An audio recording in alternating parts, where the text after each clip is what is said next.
In the unfortunate event of a car breakdown that leaves you stranded, it's very useful to have a kit of tools and supplies, which you should keep in your car at all times. An emergency kit can mean the difference between being stranded waiting for help and being able to get right back on the road. Here is a list of important supplies to always keep in your car.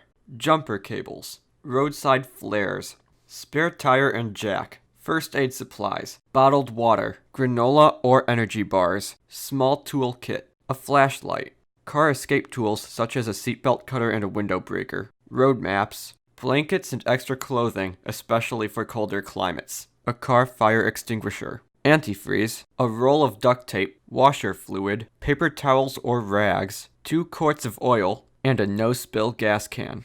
You can often find these items being sold as kits online or at automotive stores.